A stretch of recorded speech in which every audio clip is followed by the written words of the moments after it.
This novel is Looking for Alaska by John Green. I gave this novel a 9 out of 10 rating. A quick summary for this book starts out as a high school junior, Miles Halter, who starts boarding school at Clover Creek for the purpose of discovering his great perhaps. To Miles, his great perhaps is all the possibilities his young adulthood may bring him. Once he meets the love of his young life, Alaska Young, he believes his great perhaps is just getting started. Until Alaska pulls Miles into her labyrinth and changes him before she even knows it.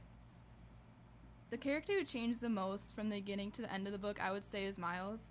Miles changed the most from the beginning to the end of the book. In the beginning, Miles was a friendless public school boy who couldn't relate to the kids at his school. His nerdiness and love for the famous last words scores Miles 2 instant friends at Clover Creek, Chip, the Colonel Martin, and Alaska Young. Miles becomes accustomed to his new squad shenanigans and finally breaks his comfort zone shell. Without Alaska Young, Miles would have no one to better himself for or anyone to rely on to embark on his great perhaps with. I'd like to know John Green's motivation for life questions in this book. Alaska Young is a free spirit who lives for life questions and living in the moment. It's hard to tell what Alaska's desire for knowing what happens after death is, but Green displays the answer pretty well. Besides Alaska being gorgeous, funny, and sarcastically clever, what really hooks Miles is her crazy, often helpless, self-destructive spirit that proves she needs Miles as much as he wants her.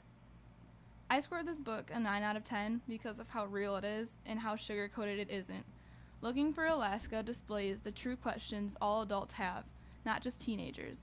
It is a real story of how a teen dreams their life to be like, and a true change of scenery that all teens adjust to once or twice in their years as a teen.